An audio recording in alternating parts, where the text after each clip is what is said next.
नमस्कार दोस्तों, आप सभी का स्वागत है जीवीआर इन्फॉर्मेशन यूट्यूब चैनल में। दोस्तों, ग्रुप डी का जो एग्जाम है वो चल रहा है और आप सभी को पता है कि इसमें जीके के 20 प्रश्न पूछे जा रहे हैं और सभी के सभी करीब करीब 18 से 19 प्रश्न जो हैं वो करेंट अफेयर से रिलेटेड ही हैं, जिसके लिए मैंने पहले ही बताया था और करेंट अफेयर से रिलेटेड आपको सारी क्लासेज भी दी हैं, जो कि काफ़ी बेनिफिशियल क्लासेज हैं। पिछले क्लास जो हुआ था करेंट अफेयर का, उसको आप सबने काफ़ी प्यार भी दिया है, जो कि 1 या 2 दिन के एग्जाम होने के बाद मैंने उसको दिया था, उस एग्जाम के बेस पे दिया था, जो कि काफ़ी बेनिफिशियल है आज भी। लेकिन उसके बाद फिर मैंने भी एग्जाम दिया, तो मुझे पता चला कि कुछ और ऐसे इंपॉर्टेंट टॉपिक हैं जो कि बहुत ज़्यादा इंपॉर्टेंट है और उसे हर शिफ्ट में प्रश्न पूछे ही जा रहे हैं। तो वो कौन कौन से टॉपिक हैं, सबसे पहले हम उसको जानते हैं। तो सबसे पहला जो टॉपिक है वो है इंपॉर्टेंट जो भी ऑल इंडेक्स है, सूचकांक है वो। दूसरा जो टॉपिक है वो है मिलिट्री एक्सरसाइज, यानी कि सैन्य अभ्यास। हर शिफ्ट में एक प्रश्न पूछा जा रहा है। उसके बाद हमारा जो आता है वो आता है ऐप या पोर्टल, तो ये भी इंपॉर्टेंट है। कुछ इंपॉर्टेंट एप्लीकेशन और पोर्टल हम देखेंगे। उसके बाद वुमेन्स अचीवमेंट, मतलब कि महिलाओं की उपलब्धि क्या रही है, भारतीय महिलाओं की, जैसे कुछ कुछ ऐसी, जैसे तनुष्का सिंह, ये अनामिका बी राजीव, इनकी उपलब्धियां क्या हैं, तो ये सारी बातें यहाँ पे देखेंगे, महिलाओं के बारे में एक लिस्ट। उसके बाद important days and their theme, ये भी हम यहाँ पे लेकर के आ चुके हैं पूरे जनवरी से लेकर के, मतलब कि महत्वपूर्ण दिवस और उनका थीम क्या रहा है, और इससे 1-2 प्रश्न बन रहे हैं हर शिफ्ट में, तो ये काफी इंपॉर्टेंट है, इसको आपको पूरा जरूर देखना चाहिए। ठीक है। इंडियाज रिकॉर्ड, मतलब कि भारत के रिकॉर्ड क्या क्या रहे हैं जो कि हाल ही में बने हैं। जैसे कि आप देखोगे कि इंटरनेशनल क्रिकेट में जो है, एक दिवसीय क्रिकेट में सबसे ज्यादा शतकों का रिकॉर्ड जो है अभी विराट कोहली ने तोड़ दिया है। तो वो इस तरीके के हम लोग रिकॉर्ड देखेंगे। ठीक है। जैसे कोई अगर चेस का रिकॉर्ड होगा तो वो हम लोग देखेंगे। उसके बाद स्पोर्ट्स में, वैसे तो स्पोर्ट्स मैंने बहुत सारे करवा रखे हैं, लेकिन आज हम लोग कुछ इंपॉर्टेंट रिकॉर्ड्स देखेंगे एक स्लाइड में, जो कि काफी इंपॉर्टेंट है। उसके बाद इसरो, इसरो के आगामी मिशन कौन कौन सा है और इसरो के सारे मिशन के बारे में कुछ हम लोग संक्षिप्त जानकारियां यहाँ पे प्राप्त करने वाले हैं, तो बने रहना है। उसके बाद इंपॉर्टेंट अपॉइंटमेंट जो है वो हम लोग देखेंगे कि नियुक्तियां जो है 2025 में कि कौन क्या है। अभी वैसे मैंने इसको भी पहले करवा रखा है, लेकिन हम इसको फिर से करने वाले हैं ताकि सब चीजें सही हो। और उसके बाद न्यू बुक्स, जो भी इंपॉर्टेंट जो नई जो पुस्तकें जो लिखी गई हैं उसको हम लोग देखेंगे। और दोस्तों, सबसे पहले तो मैं आप सभी से क्षमा चाहता हूं, क्योंकि ये वीडियो आने में थोड़ा लेट हो गई और आज भी हम लोग इंपॉर्टेंट 10 टॉपिक ही कर रहे हैं, पूरा नहीं कर रहे हैं। बाकी हम वीडियो और देंगे अभी। ठीक है। ऐसा इसलिए हुआ थोड़ा सा लेट, क्योंकि अभी जो है वो स्टूडियो सेटअप हो रहा है और इसमें काफी जो है इसकी समझने में थोड़ा टाइम लगता है। आपको पता है कि जब कुछ भी चीजें जब नई होती हैं तो समझने में तो टाइम लगता है ना, तो बस इसी को आप समझ लीजिए कि हमें भी समझने में उसको टाइम लग रहा है और सारी जो इंफ्रास्ट्रक्चर है उसको भी बदलने में चेंज हो रहा है। आज आप देख पा रहे होंगे कि लाइटिंग काफी बढ़िया होगी। तो चलिए हम शुरू करते हैं। जल्द, उम्मीद है कि हम जल्द लाइव आ पाएंगे, उसके बाद हम सारी चीजें आप लोगों के सामने रखेंगे बेफिक्र होकर के। चलिए, तो सबसे पहले हम इसको जल्दी जल्दी देखते हैं। दोस्तों, पिछली जो वीडियो हुआ मैंने दिया था वहां पे थोड़ा सा टाइपिंग जो है वो एरर था। यहाँ पे हेनले पासपोर्ट इंडेक्स जो है उसमें हमने 77 लिख दिया था, जो कि पिछले साल वाला था, है ना। हालांकि वहां पे मैंने बताया था, लेकिन वो अदला बदली हो गया था। हेनले पासपोर्ट इंडेक्स में जो है अभी जो है भारत जो है 85वां स्थान पे है। तो टॉप पे कौन है, तो सिंगापुर है। मतलब कि सिंगापुर का जो पासपोर्ट है वो काफी मजबूत है। उसके बाद साइबर क्राइम इंडेक्स में 10वां स्थान पे है भारत। और सबसे ज्यादा साइबर क्राइम कहाँ होता है, तो रसिया में होती है, जहाँ पे और जो भारत है, भारत में मोबाइल से धोखाधड़ी का मामला काफी ज्यादा होता है। सस्टेनेबल डेवलपमेंट गोल इंडेक्स में जो है 99वां स्थान पे है भारत। और टॉप पे कौन है, तो फिनलैंड है। करप्शन परसेप्शन इंडेक्स जो है उसमें भारत जो है 96 स्थान पे है, 96वां स्थान पे। इसने 38 स्कोर किया है इंडिया ने। टॉप पे कौन है, तो डेनमार्क है, याद रखेंगे। वर्ल्ड हैप्पीनेस इंडेक्स में 118वां स्थान है भारत का। टॉप पे कौन है, तो Finland. Global fire power index यहाँ पे बात हो रहा है, तो चौथा स्थान है भारत का। और टॉप पे कौन है, यूनाइटेड स्टेट। लेकिन अगर एशिया पावर पूछा जाए, एशिया पावर इंडेक्स, तो उसमें भारत जो है वो तीसरे स्थान पे है। ठीक है। ग्लोबल यूनिकॉर्न इंडेक्स में भारत तीसरे स्थान पे है। टॉप पे है कौन, तो यूनाइटेड स्टेट। विश्व बौद्धिक संपदा सूचकांक 2025, यानी कि वर्ल्ड इंटेलेक्चुअल प्रॉपर्टी इंडेक्स में जो भारत है वो है कितना, तो 42वां स्थान पर। टॉप पे कौन है, तो यूनाइटेड स्टेट्स, यानी कि अमेरिका। दोस्तों, बहुत सारे लोगों का कंसर्न था कि इंग्लिश में भी लिखा जाए। दोस्तों, मैं बता दूं कि अभी थोड़ा सा मैं बिजी हूं, मैं उसके लिए भी व्यवस्था कर रहा हूं। इंग्लिश में मिलेगी आपको सारी चीजें, बाइलिंगुअल मिलेगी। ठीक है। थोड़ा सा 1-2 वीडियो के बाद। ह्यूमन डेवलपमेंट इंडेक्स 2025 में 130वां स्थान है भारत का। टॉप पे कौन है? तो आइसलैंड है और यूएनडीपी द्वारा ये जारी किया जाता है। ग्लोबल जेंडर गैप इंडेक्स 2025 में 131वां स्थान है भारत का। अभी देखो ये प्रश्न पूछा गया था कि ग्लोबल जेंडर गैप इंडेक्स 2025 में जो है टॉप पे कौन है? तो टॉप पे है आइसलैंड, और ये जो क्वेश्चन है वो मेरे ही शिफ्ट में आया था। वर्ल्ड इकोनॉमिक फोरम के द्वारा यह जारी किया जाता है। उसके बाद बात करें तो वैश्विक आतंकवाद सूचकांक 2025 में 14वां स्थान मिला है भारत को। टॉप पे कौन है? तो बुर्किना फासो। अब हम पढ़ेंगे नेक्स्ट स्लाइड पे, इसको बिल्कुल आपको याद रखना है, एक प्रश्न यहां से बिल्कुल बन जाते हैं। ग्लोबल इनोवेशन इंडेक्स नवाचार सूचकांक में जो है भारत 38वें स्थान पर है।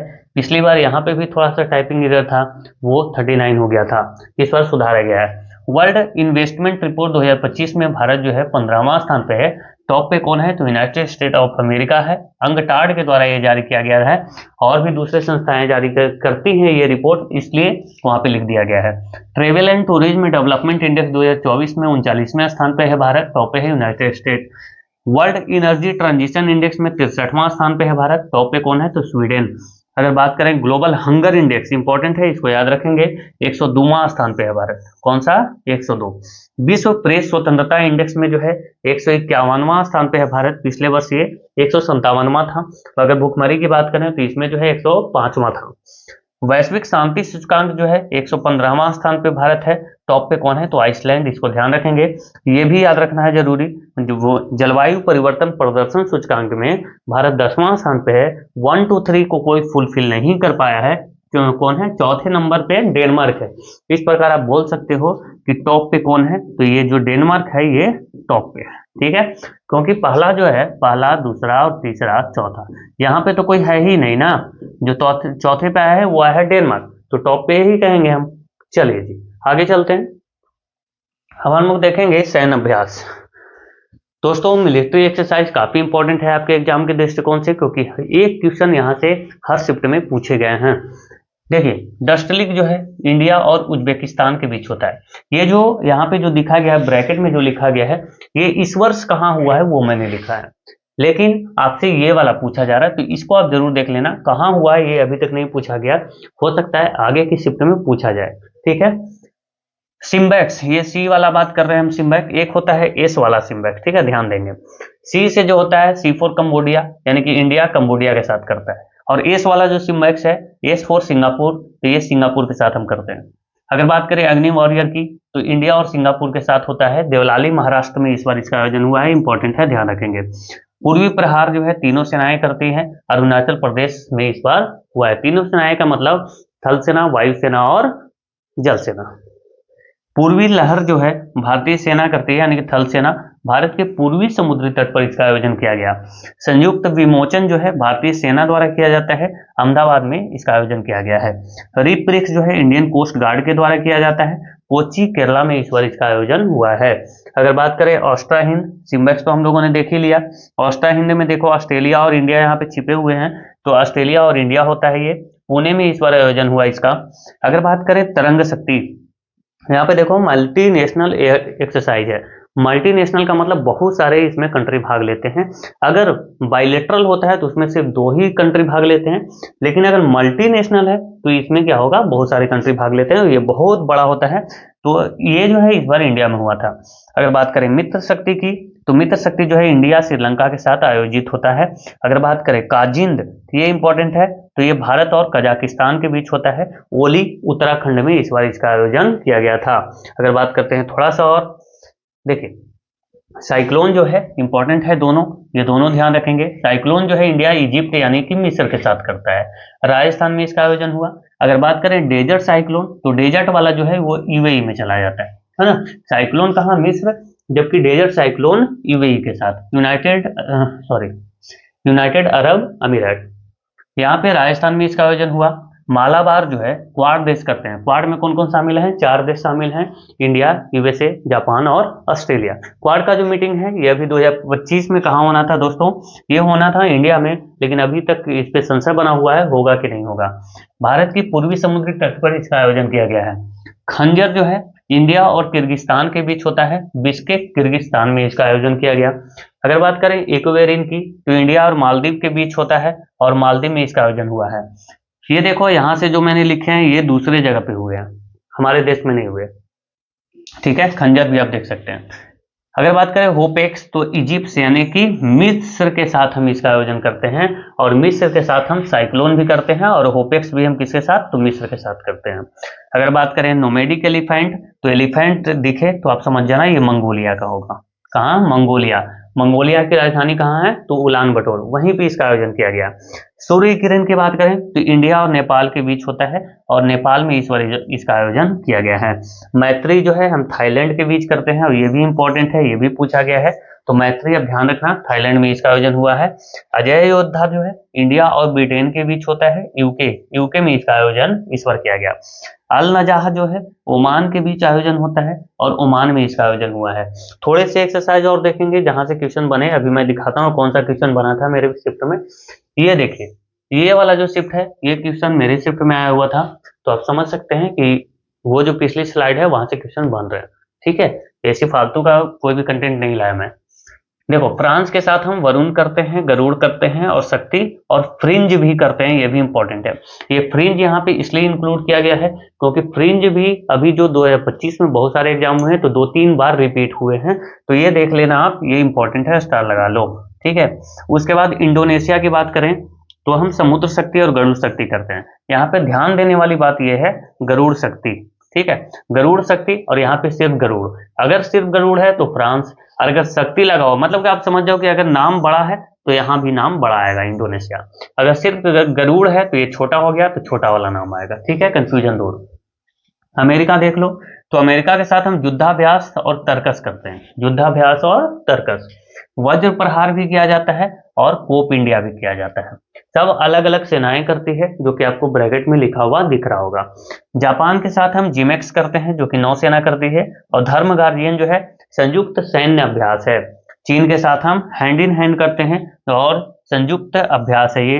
एक बताना दोस्तों, एक जो है अंतरिक्ष की सेना बनी है, जो कि अमेरिका ने बनाया है, और अमेरिका ने वहां पे अंतरिक्ष में जो है सैन्य अभ्यास भी किया है। उस सैन्य अभ्यास का नाम क्या था, आप मुझे कमेंट बॉक्स में जरूर बताना।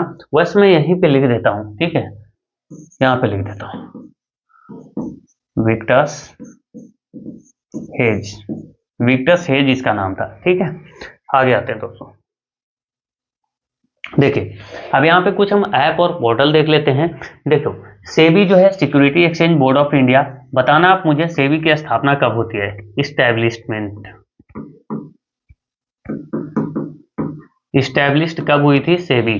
SEBI security exchange board of India, ये मित्रा प्लेटफॉर्म लॉन्च किया है। मित्रा का फुल फॉर्म आपको ध्यान होना चाहिए, mutual fund investment tracing and retrieval assistant, ये मित्रा का फुल फॉर्म है। ठीक है, कर्नाटक सरकार ने गरुड़ाक्षी जो ऑनलाइन एफआईआर प्रणाली है वो शुरू कर दी है। कौन सी, तो कर्नाटक सरकार ने गरुड़ाक्षी ऑनलाइन एफआईआर प्रणाली क्या की है, शुरू की है।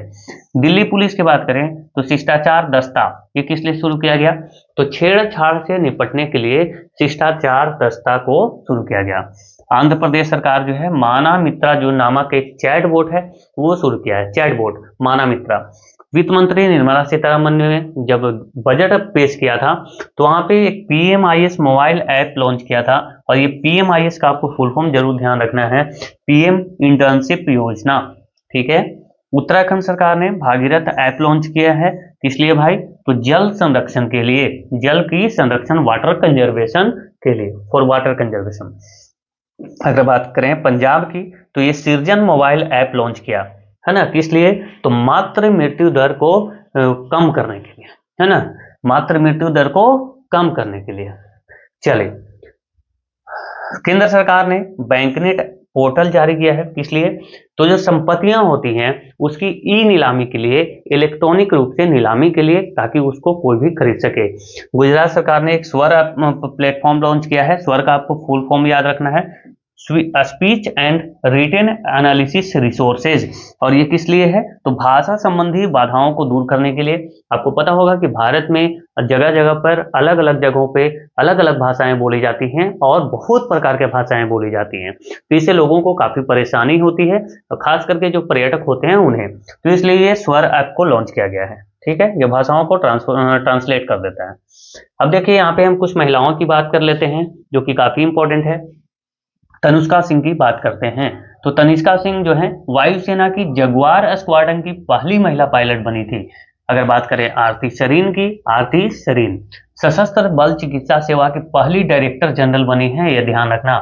यहाँ पे लिखा गया है चिकित्सा सेवा, ध्यान रखेंगे चिकित्सा सेवा के। Sadhna Saxena Nair army medical services की पहली डायरेक्टर जनरल बनी है। आर्मी मेडिकल सर्विसेज की पहली जो महिला डायरेक्टर जनरल बनी वो साधना सक्सेना नायर बनी है। गीतिका कौल सियाचिन ग्लेशियर में तैनात होने वाली पहली महिला चिकित्सा अधिकारी। अच्छा, यहाँ पे भी ध्यान देना कि सियाचिन में तैनात होने वाली जो है पहली महिला चिकित्सा अधिकारी कौन है, तो गीतिका कौल। लेकिन अगर पूछा जाए सियाचिन में तैनात होने वाले पहली महिला कौन थी, तो ये थी शिवा चौहान। ध्यान रखेंगे, ये दोनों जो है आपको इंपॉर्टेंट लग रहा होगा। उसके बाद दिव्या शर्मा की बात करें तो नौसेना की पहली महिला फ्लाइंग इंस्ट्रक्टर हैं ये। अगर बात करें भारतीय नौसेना की पहली महिला फाइटर पायलट कौन थी, तो ये थी आस्था पुनिया। आरपीएफ की पहली महिला प्रमुख कौन बनी, तो सोनाली मिश्रा बनी। अगर बात करें स्मृति मंधाना की तो ये तीनों अंतर्राष्ट्रीय प्रारूपों में शतक लगाने वाली पहली भारतीय महिला है। आपको ध्यान रखना है इनका रिकॉर्ड, है ना, मतलब कि टेस्ट में भी, वनडे, अच्छा तीनों अंतर्राष्ट्रीय प्रारूपों में, यानी कि T20 में भी, टेस्ट में भी और वनडे में भी। अगर बात करें अवनी लेखरा की तो 2 पैरालंपिक स्वर्ण पदक जीतने वाली पहली भारतीय महिला है ये। कौन, तो अवनी लेखरा। आ गया ये। अनामिका बी राजीव जो है भारतीय नौसेना की पहली महिला हेलीकॉप्टर पायलट बनी है। काम्या कार्तिकेयन की बात करें तो काम्या कार्तिकेयन जो है माउंट एवरेस्ट पर चढ़ने वाली सबसे कम उम्र के भारतीय महिला हैं। कौन, तो काम्या कार्तिकेयन। अगर बात करें ज्योति रात्रे की तो एवरेस्ट फतह करने वाली सबसे उम्रदराज भारतीय महिला है ये ज्योति रात्रे, सबसे ज्यादा उम्र के हैं ये।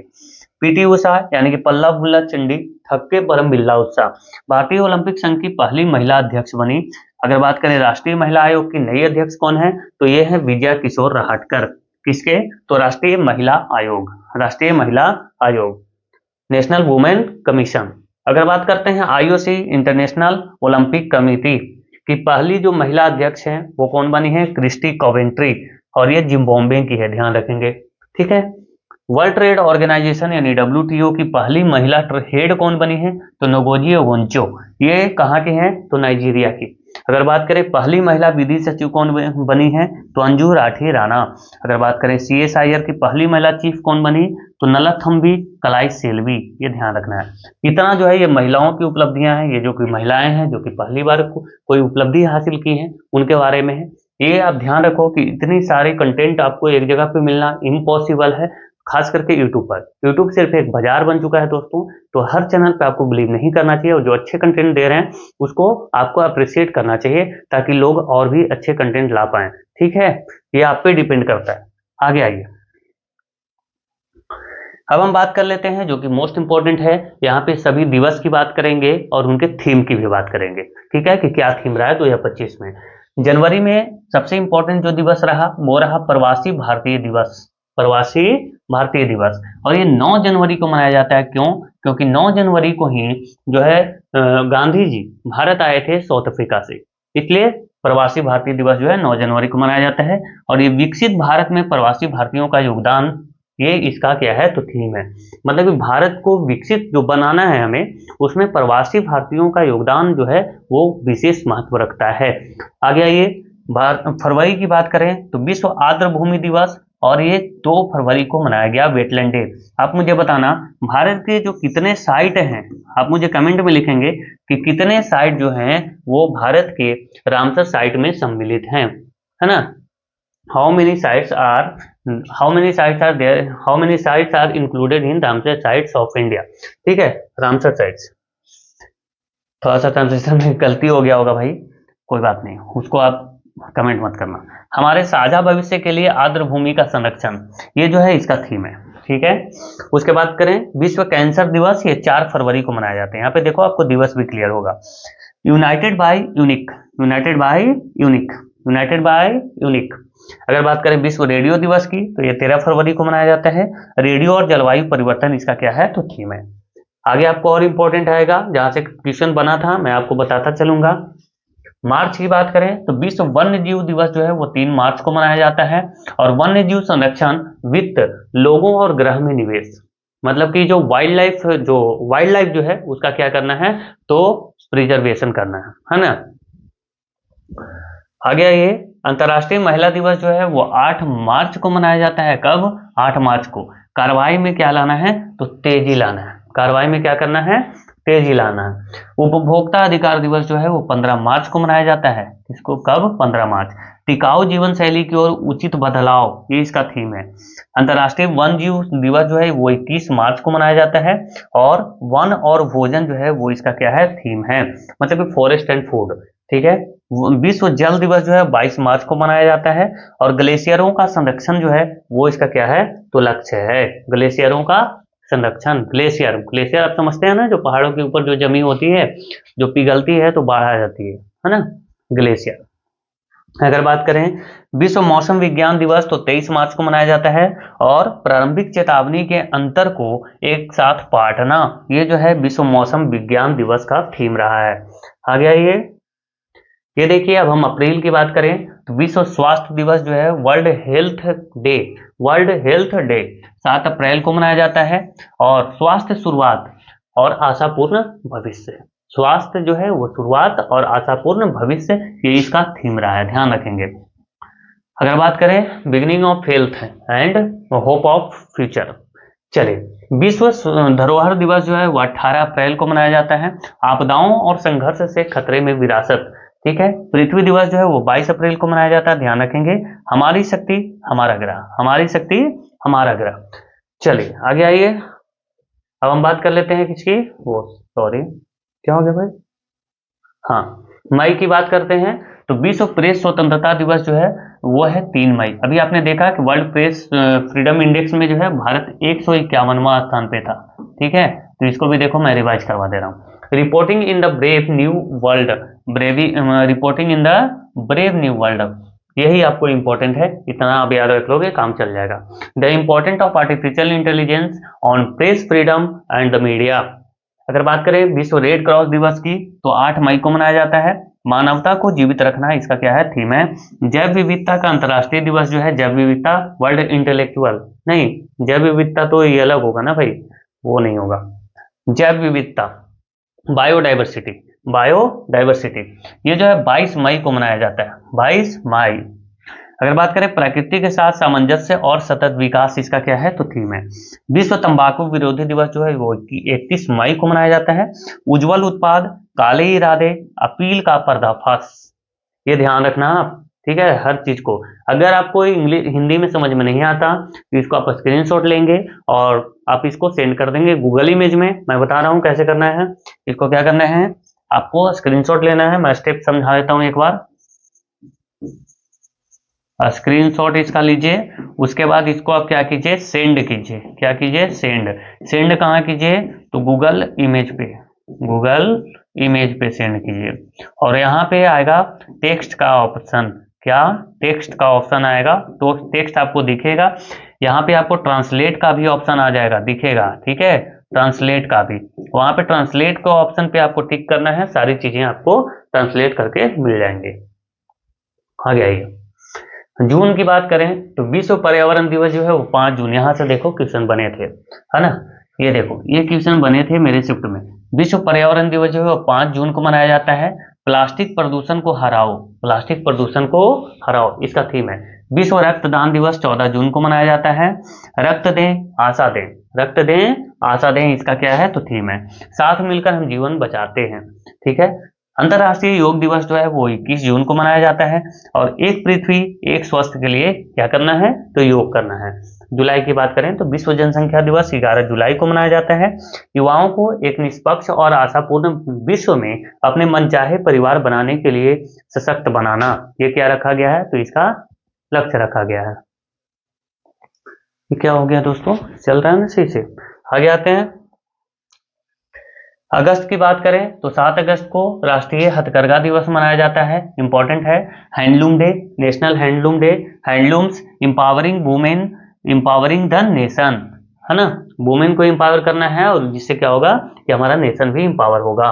12 अगस्त को क्या मनाया जाता है? राष्ट्रीय युवा दिवस, world youth day, sorry national youth day, world नहीं। Local youth action for the SDGs and beyonds, जो लोकल यूथ हैं, जो युवा हैं, उनको क्या करना है? एसडीजी की ओर जो सतत विकास है उसकी ओर क्या करना है? एक्शन लेना होगा लोकल यूथ को। 29 अगस्त को देखें तो राष्ट्रीय खेल दिवस मनाया जाता है। किसकी याद में मनाया जाता है ये मुझे आप जरूर बताना। 29 अगस्त को किसका जन्म दिवस है? भारत में खेलो फिटनेस भारत में खेलो फिटनेस खेल संस्कृति को बढ़ावा, ये इसका क्या है? तो थीम है। सितंबर की बात करते हैं। 16 सितंबर को ओजोन दिवस मनाया जाता है, ozone day. From science to global action, from science to global action, विज्ञान से लेकर के एक्शन तक, है ना, कार्रवाई तक। आगे आते हैं अक्टूबर। 16 अक्टूबर को विश्व खाद्य दिवस मनाया जाता है। भूख, खाद्य सुरक्षा, सतत विकास, है ना, और खाद्य न्याय पर जागरूकता इसका थीम है। 24 अक्टूबर को यूनाइटेड नेशन डे मनाया जाता है। इसका थीम क्या था? तो विश्व में शांति, सहयोग, वैश्विक प्रयासों और संयुक्त देशों की स्थापना की स्मृति के लिए, ठीक है। यूएन की स्थापना हुई थी ना, तो बोल रहा है कि भाई किसके लिए हुआ है इसका स्थापना, इसको आपको याद करिए। अब देखो ये 2 स्लाइड काफी इंपॉर्टेंट है, जो कि आपको पूरा जरूर देखना चाहिए। मैं एक बार देख लेता हूं दोस्तों कि सारी चीजें सही है या नहीं। हाँ ठीक है, कोई बात नहीं। देखिए गुलबीर सिंह की बात कर, अच्छा ये भी क्वेश्चन मेरे शिफ्ट में बना था, ठीक है, यहाँ से क्वेश्चन बने। गुलबीर सिंह जो है पुरुष 10,000 मीटर यानी कि 10 किलोमीटर होगा ना, हाँ 3 जीरो हटा देंगे, 10 किलोमीटर। 10 किलोमीटर की दूरी जो है 27 मिनट और 0 सेकेंड, मतलब 27 मिनट में इन्होंने क्या किया? अपना ही रिकॉर्ड तोड़ दिया। 27 मिनट और ये 22 यूनिट है, ये सेकेंड नहीं है, सेकेंड यहाँ पे है, ठीक है। आगे आइए, देव कुमार मीना जो है पॉल वॉल्ट में 5.40 मीटर की ऊंचाई से नया भारतीय रिकॉर्ड बना दिया है। कौन? तो देव कुमार मीना ने। अनिमेश कुजूर की बात करें तो 100 मीटर और 200 मीटर स्प्रिंट दोनों में राष्ट्रीय रिकॉर्ड तोड़ते हुए 2025 में विश्व चैंपियनशिप के लिए क्वालिफाई कर लिया है। कौन? तो अनिमेश कुजूर। स्मृति मंधाना की देखो यहाँ पे इंपॉर्टेंट, स्मृति मंधाना जो है वो पहली भारतीय महिला बनी है, पहली भारतीय महिला क्रिकेटर हैं जिन्होंने 2025 में अंतर्राष्ट्रीय क्रिकेट के सभी प्रारूपों में क्या लगाई? तो शतक। ये हमने तो पीछे भी पढ़ा ना अभी। 2025 में इंडिया वुमेन्स क्रिकेट टीम ने एक दिवसीय यानी कि ओडीआई में क्या किया? तो 435 पर 5 का स्कोर बनाकर भारत का अब तक का सर्वोच्च टीम का स्कोर भी लिख दिया है। कितना? तो 435 रन बना दिया था एक पारी में। इंडिया पैरा एथलीट टीम ने क्या किया? तो 2025 में वर्ल्ड पैरा एथलेटिक्स चैंपियनशिप 2025 में कुल 22 मेडल जीता और अपना सर्वश्रेष्ठ प्रदर्शन किया है। कौन? तो India para athlete team 22 medal जीता था ना यहाँ पे, आपको पता ही होगा। ये देखिए सर्वज्ञ सिंह कुशवाहा, ये मात्र 3 साल 7 महीने 20 दिन के हैं। 3 साल 7 महीने 20 दिन के थे, अभी तो बढ़ गए होंगे भाई। तो उतना ही उम्र में इन्होंने क्या किया कि सबसे युवा फिडे रेटेड शतरंज खिलाड़ी ये बन गए और उन्होंने 1572 का रेटिंग पाकर इतिहास रच दिया। कितना? 1572 रेटिंग। ये देखो आइरिनी लाहौटी, ये जो है सिर्फ 5 साल की उम्र में तीनों शतरंज फॉर्मेट में, जैसे कि तीनों शतरंज फॉर्मेट कौन कौन होता है? तो क्लासिकल, रैपिड और ब्लिट्ज, ये तीनों में क्या किया? रेटिंग हासिल कर भारत की सबसे कम उम्र की महिला फिडे रेटेड खिलाड़ी बनी। ये तीनों में हासिल की, जबकि ये जो है सर्वज्ञ सिंह कुशवाहा, ये मात्र 3 साल 7 महीने 20 दिन में क्या किया? तो फिडे रेटेड शतरंज खिलाड़ी बनी, लेकिन ये जो बने ये तीनों में बन गए, ठीक है। दिव्या देशमुख जो है 19 साल की उम्र में 2025 में फिडे वुमेन्स वर्ल्ड कप जीतकर भारत की युवाओं में शतरंज की चमक उभरी। इसके साथ ही वह भारत की चौथी महिला ग्रैंड मास्टर भी बनी है। कौन? चौथी महिला ग्रैंड मास्टर कौन है? तो दिव्या देशमुख। अगर बात करें विराट कोहली की, तो 30 नवंबर 2025 में दक्षिण अफ्रीका के खिलाफ रांची में अपना 52वां ओडीआई शतक जड़ा और इस प्रकार एक फॉर्मेट में सबसे ज्यादा सैकड़ा लगाने का रिकॉर्ड इनके नाम हो गया। लेकिन आप ध्यान रखना, अभी जो है उनका 53वां शतक भी हो चुका है। 102 रन की अभी पारी खेला था ना उन्होंने, 53वां शतक वो भी लगा चुके हैं ये, है ना। जो अभी जो साउथ अफ्रीका के साथ जो दूसरा जो ओडीआई हुआ, शायद जयपुर में था ना, शायद जयपुर में ही था, तो वहां पे भी इन्होंने शतक लगाया था। तो 53वां शतक हो गया, इसको आप भूल जाना, 53 शतक हो चुके हैं। अब देखो भारत के पहले ग्रैंड मास्टर कौन थे, तो विश्वनाथन आनंद, जिनको लाइटनिंग किड ऑफ इंडिया भी कहा जाता है। इनके बुक का नाम क्या है, तो माइंड मास्टर। राजीव गांधी खेल रत्न पुरस्कार पाने वाले ये पहले व्यक्ति थे जिनको 1991-92 में ये पुरस्कार दिया गया था। अब राजीव गांधी खेल रत्न पुरस्कार का नाम क्या हो चुका है, मुझे आप कमेंट में बताना, मैं पढ़ा चुका हूँ। आगे आइए, सबसे युवा ग्रैंड मास्टर कौन है, तो डी गुकेश। इन्होंने चेन्नई के 18 वर्ष के जो चीन के डिंग लीरेन हैं उनको हराकर फिडे विश्व चैंपियनशिप 2024 जीता था। विश्व जूनियर शतरंज चैंपियनशिप 2025 किसने जीता, तो प्रणव वेंकटेश, और ऐसा करने वाले 7वें भारतीय बने। प्रतिष्ठित टाटा स्टील चेस मास्टर 2025 का खिताब किसने जीता, तो are Pragyanand.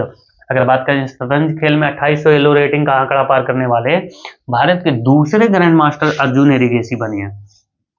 Women's world rapid chess championship 2024 जो है वो कुनेरू हम्पी ने जीता, और ये इनका दूसरा खिताब था, और यह खिताब जीतने वाले प्रथम भारतीय महिला हैं ये, लेकिन ये 2 बार कारनामा कर चुके। भारत के पहली महिला जो ग्रैंड मास्टर हैं वो एस विजयलक्ष्मी थी। 45वें चेस ओलंपियाड 2024 हंगरी बुडापेस्ट में हुआ, और महिला और पुरुष दोनों वाला कौन जीता है, तो भारत ने ही जीता है, महिला वाला भी और पुरुष वाला भी। ये कौन वाला बात हो रहा है, तो 45वां। जबकि 46वां जो है 2026 में होगा, कहाँ, तो ताशकंद उज्बेकिस्तान में। भारत में पहली बार चेस एकेडमी भुवनेश्वर में खुल चुकी है, और फिडे जो 20 जुलाई 2024 को इसकी स्थापना होती है, इसके मुख्यालय लुसाने स्विट्जरलैंड में है।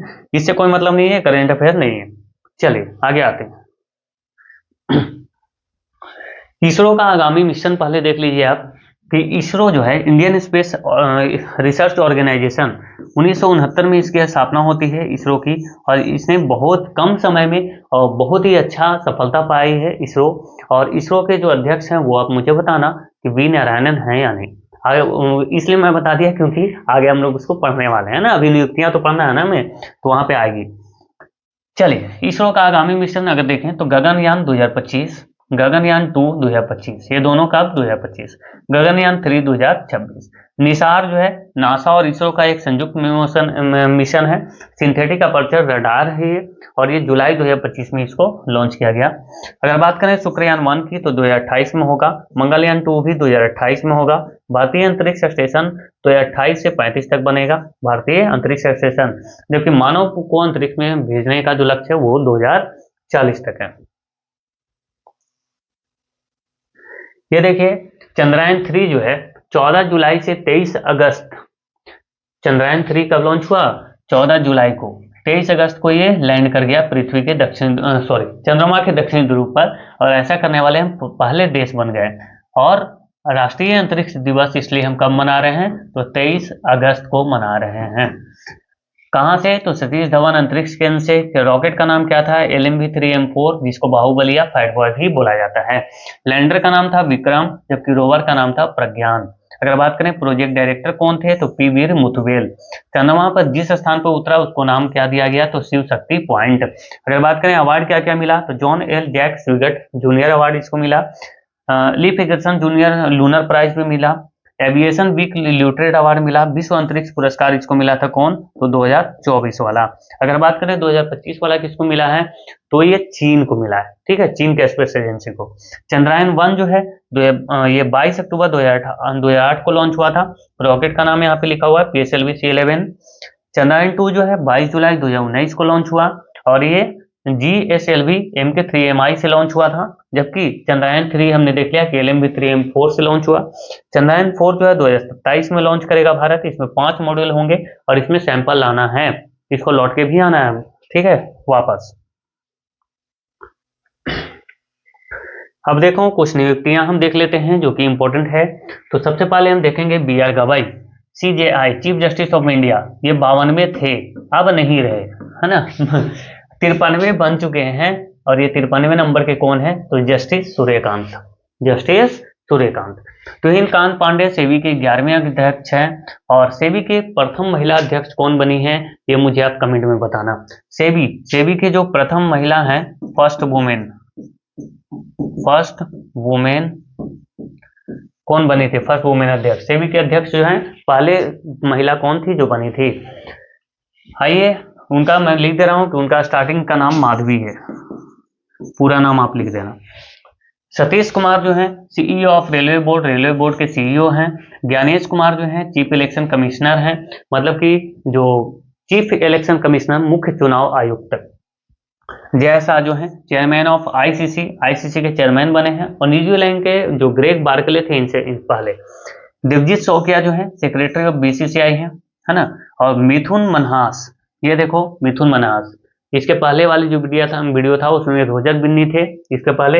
अभी मिथुन मनहास बन चुके हैं। और चेयरमैन ऑफ बीसीसीआई कौन है, तो मिथुन मनहास। संजय मल्होत्रा जो है आरबीआई के गवर्नर बने हैं। पूनम गुप्ता आरबीआई के डिप्टी गवर्नर बने हैं। ठीक है, ये देखना यहाँ पे, अच्छा इसमें नहीं है। संजय मूर्ति जो है भारत के नए कैग बनाए गए हैं। कैग का मतलब कंट्रोलर एंड ऑडिटर जनरल। अगर बात करें एस एस दुबे कौन है, तो लेखा महानियंत्रक है, मतलब controller general of account, controller general of account CGA. अगर बात करें मयंक शर्मा कौन है, तो रक्षा लेखा महानियंत्रक है, मतलब controller general of defence account, ठीक है, सीडीजीए। अगर बात करें रणधीर सिंह, तो एशियाई ओलंपिक परिषद के पहले भारतीय अध्यक्ष बने हैं कौन, तो रणधीर सिंह। ये देखेंगे डॉक्टर वी नारायणन, ये इसरो के चेयरमैन हैं, अभी हमने थोड़ी देर पहले ही बताया। पी हरीश संयुक्त राष्ट्र में भारत के अस्थायी प्रतिनिधि हैं। राहुल नवीन प्रवर्तन निदेशालय यानी कि इन्फोर्समेंट डायरेक्टरेट के नए निदेशक बनाए गए हैं, ये भी क्वेश्चन आया है। अभिनव बिंद्रा जो है अंतर्राष्ट्रीय ओलंपिक समिति के एथलीट आयोग के दूसरे उपाध्यक्ष बनाए गए और इनको ओलंपिक ऑर्डर से भी सम्मानित किया जा चुका है अभिनव बिंद्रा को। टीवी सोमनाथन जो है कैबिनेट सचिव बनाए गए हैं। अजय कुमार जो है यूपीएससी के अध्यक्ष बनाए गए हैं। और इनसे पहले कौन थे, तो प्रीति सूदन थी, UPSC union public service commission. Ajay सेठ जो है नए वित्त सचिव बनाए गए हैं। विवेक जोशी नए चुनाव आयुक्त। अच्छा, ये चुनाव आयुक्त, मुख्य चुनाव आयुक्त अलग होते हैं जबकि चुनाव आयुक्त अलग होते हैं। मुख्य चुनाव आयुक्त अभी थोड़ी देर पहले हमने पढ़ा कि ज्ञानेश कुमार है।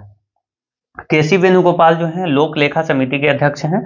दिनेश माहेश्वरी 23वें विधि आयोग के अध्यक्ष हैं। और प्रथम कौन थे, तो प्रथम जो 1955 में बना था और एमसी शीतलवाड़ इसके क्या थे, अध्यक्ष। संजय जायसवाल प्राक्कलन समिति के अध्यक्ष हैं, प्राक्कलन समिति। और मनोज मित्तल सिडबी के अध्यक्ष एवं प्रबंधन निदेशक है बनाए गए हैं। आवाज थोड़ा फंस रहा है, बहुत थक गया हूं दोस्तों आज मैं।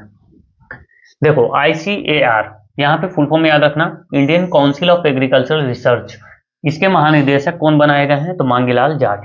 NIIT विश्वविद्यालय के कुलपति कौन बनाए गए हैं, तो अमिताभ कांत। कौन, अमिताभ कांत। और चलो कोई बात नहीं। भारतीय बैंक संघ के सीईओ कौन है, तो अतिल कुमार गोयल। भारतीय बैंक संघ के नए अध्यक्ष श्रीनिवासुलु सेठी SBI के चेयरमैन भी थे। पीएम नरेंद्र मोदी के निजी सचिव जो है निधि तिवारी बनाए गए हैं। अच्छा, पीएम नरेंद्र मोदी के प्रधान सचिव सेकंड, यहाँ पे ध्यान रखना, प्रधान सचिव सेकंड कौन बनाए हैं, शक्तिकांत दास, ये आरबीआई के गवर्नर भी थे पहले। और अगर पूछा जाए कि प्रधान सचिव 1 कौन है, तो यह है पीके मिश्रा। कौन, पीके मिश्रा। 2 कौन है, शक्तिकांत दास। राष्ट्रमंडल खेलों के महासचिव शार्ली बोचोवे, अभी हमने पढ़ा कि पहली अफ्रीकी महिला है घाना की। अच्छा, इसके बारे में शायद नहीं पढ़ा था। ACC यानी कि एशियाई क्रिकेट काउंसिल के अध्यक्ष मोहसिन नकवी पाकिस्तान के, जो कि ट्रॉफी चोर आपने देखा होगा। Global system for mobile communication association का हेडक्वार्टर लंदन में है, इसके अध्यक्ष कौन है, गोपाल विठल। और ये इसलिए इंपॉर्टेंट है क्योंकि दूसरे भारतीय हैं जो कि इसके अध्यक्ष बनाए गए हैं। आगे आते हैं। अब देखो हम कुछ बुक्स देख लेते हैं दोस्तों जो कि 2025 के हैं और सारे इंपॉर्टेंट हैं। अंबेडकर अ लाइफ, ये शशि थरूर के द्वारा लिखा गया। Life on Mars collected stories, ये नमिता गोखले ने लिखा। कौन लिखे, Namita Gokhale. Life on Mars collected stories. Heart lamp, ये बहुत इंपॉर्टेंट पुस्तक है। आपने देखा होगा कि हमने जब अवार्ड करवाया था तो इस पुस्तक का नाम वहां पे आया था और इस पुस्तक ने इंटरनेशनल बुकर अवार्ड जीता है। पर ये कन्नड़ पुस्तक है, इसके ट्रांसलेटर दीपा भस्ती हैं, ठीक है। अच्छा, ये तो लिखा गया है ना, हार्ट लैम्प, दीपा भस्ती ने अंग्रेजी में इसको अनुवाद किया है। आयन, ये गोपीचंद हिंदुजा के द्वारा लिखा गया। I am a soldiers wife, ये इंपॉर्टेंट है, ध्यान रखना, ये गीतिका लीडर ने लिखा है। दिया सलाई जो है ये भी इंपॉर्टेंट है और ये कैलाश सत्यार्थी की आत्मकथा है। आप मुझे बताना कि कैलाश सत्यार्थी को नोबेल पुरस्कार कब दिया गया था। सशक्त भारत जो है राजनाथ सिंह, किसको, कब, तो राजनाथ सिंह जो है सशक्त भारत नाम से रक्षा मंत्रालय की द्विवार्षिक हिंदी पत्रिका लॉन्च किए थे। जादूनामा जो है अरविंद मंडलोई की, ये क्या है, तो पुस्तक है। पर्वत शिरोमणि भगत सिंह कोश्यारी जो है मदन मोहन सती के द्वारा लिखा गया है। How India scaled empty G20 का सम्मेलन हुआ था ना 23 में भारत में, अमिताभ कांत ने लिखा। अब मुझे बताना 2025 वाला जो है G20 का सम्मेलन कहाँ हुआ, कौन सा, G20 कहाँ हुआ है। चलो eminent distortion twist and truth Utpal Kumar के द्वारा लिखा गया। The new icon Savarkar and the fact Arun Shourie के द्वारा लिखा गया है। ये सारे इंपॉर्टेंट बुक्स हैं। Prime ministers office through the year, ये हिमांशु राय ने लिखा है और ये इंपॉर्टेंट इसमें आप लगा लो, पूछा जाएगा ये। इंडिया एट द रेट, ये भी पूछा जाएगा, India at the rate 2047, leading the global economy order, ये डॉक्टर SP शर्मा ने लिखा है। Indira Gandhi and the years that transform India, ये कौन लिखा? तो श्रीनाथ राघवन ने लिखा है। अगर बात करें जनता की कहानी, मेरी आत्मकथा, ये भंडारू दत्तात्रेय के द्वारा लिखा गया। Ramanujan journey of a great mathematician, ये लिखा है अरुण सिंघल और Devendra Kumar Sharma. The chief minister and the spy, ये इंपॉर्टेंट है, ये लिख लेना, अमरजीत सिंह दौलत ने लिखा है। The great commercial, a book on Lal Bahadur Shastri, Sanjeev Chopra के द्वारा लिखा गया। लियो द अनटोल्ड स्टोरी, ये भी पूछा गया है ना, रेलवे के द्वारा, PS रमन के द्वारा लिखा गया। टू द सेवेंथ जनरेशन, अच्छा ये भी देखो, ये भी सारे पुस्तक पूछे गए हैं किसी न किसी एग्जाम में। Doctor VI Mathan, the life and contribution of the women's members of the constituent assembly, ये मतलब कि संविधान सभा में जो महिलाएं थी उनकी कंट्रीब्यूशन, उनकी योगदान क्या रही है उसके बारे में ये है। तो ये सपना शर्मा के द्वारा लिखा गया है। आगे आते हैं, थोड़ा सा और देखेंगे। कॉल ऑफ गिर परिमल नाथवानी के द्वारा लिखा गया था। इसमें कुछ बुक्स आपको 2024 के भी हैं। ब्रेकिंग रॉक्स एंड बैरियर्स, ये बहुत इंपॉर्टेंट है, सुदीप्ता सेन गुप्ता ने लिखा है। मतलब कि ये सुदीप्ता सेन गुप्ता जो है वो एक पर्वतारोही है। The prisoner of Bhopal Tim Walker के द्वारा लिखा गया था। ये जो भोपाल में गैस त्रासदी हुआ था ना, उसके बारे में मुझे बताना कि भोपाल गैस त्रासदी कब हुई थी वेन। सोर्स कोड जो है वो बिल गेट्स के द्वारा लिखा गया है, ठीक है। The winners mindset Shane Watson के द्वारा लिखा गया, जो कि ऑस्ट्रेलियन क्रिकेटर हैं। Power with in the leadership legacy of Narendra Modi, ये याद रखना, R बाला सुब्रमण्यन के द्वारा लिखा गया और ये इंपॉर्टेंट बुक है। Just a mercenary D Subba Rao के द्वारा लिखा गया है। A fly on the RBI wall, Alpana Kilawala ने लिखा है इसको। हेवनली आइलैंड ऑफ गोवा, ये श्रीधरन पिल्लई के द्वारा लिखा गया और ये बताना कि ये गोवा के राज्यपाल थे कि मुख्यमंत्री थे, कंफर्म करो। मनोज बाजपेयी जो है, the definitive biography Piyush Pandey ने लिखा। I have the street a kutti cricket story जो है R अश्विनी के द्वारा लिखा गया और ये भी पुस्तक जो है ये पूछा गया है 2025 के किसी न किसी एग्जाम में, ठीक है दोस्तों। तो अभी हम लोगों ने कितने टॉपिक किए? तो अभी हम लोगों ने टोटल जो है वो 10 टॉपिक किए और मैं तो अभी टाइम नहीं देख रहा, मुझे लगता है कि 40 मिनट अप्रोक्स हुए होंगे। तो इतना कम समय में इतने ज़्यादा कंटेंट जो है वो काफ़ी इंपॉर्टेंट रखता है, मायने रखता है, इसमें मेहनत भी काफ़ी लगता है और सारे कंटेंट को ढूंढना, ये भी ध्यान देना कि कहीं पे कोई गलतियां ना हो जाएं, क्योंकि अगर मैं देखता हूं कि इतनी सारी कंटेंट में अगर एक गलती भी हो जाता है ना तो स्टूडेंट कुछ अलग ही बात करने लग जाते हैं भाई, बड़े बड़ों से गलतियां हो जाती है, मुझे से भी बोलने में बहुत सारी गलतियां होती हैं। तो ये गलतियों पर ध्यान ना दे करके आप क्या करें कि आप कंटेंट पे ध्यान दें और पढ़ाई पर ध्यान दें, ठीक है। तो थैंक यू सो मच, आप सब इतनी देर बने रहें। आप लोगों को अगली वीडियो के लिए कमेंट जरूर करना चाहिए कैसा लगा ये वीडियो, और उम्मीद करते हैं काफ़ी पसंद आया होगा। इसकी PDF मैं दे दूंगा जब मेरे पास 100 लाइक्स इसके आ जाएंगे, ठीक है। प्लीज़ आपको अगर कोई भी सजेशन है तो आप मुझे भेज सकते हैं। आपने देखा होगा लगभग सभी जितने भी जेन्युइन कमेंट होते हैं उनका मैं रिप्लाई देता ही हूँ, आपने देखा भी होगा मेरे कमेंट बॉक्स में। हालांकि सबका रिप्लाई देना तो पॉसिबल नहीं है, लेकिन मैं देने के लिए पूरी कोशिश करता हूँ, ठीक है दोस्तों। तो फिर मिलेंगे फिर हम नेक्स्ट वीडियो में, कल तो उम्मीद नहीं है लेकिन परसों हम मिलेंगे। और अब यही कोशिश है कि अब लाइव आके पढ़ाया जाए और ये जल्द ही क्लास लाइव जो है वो चालू हो जाएगी। और थैंक यू सो मच, अपना ख्याल रखिए, जय हिंद।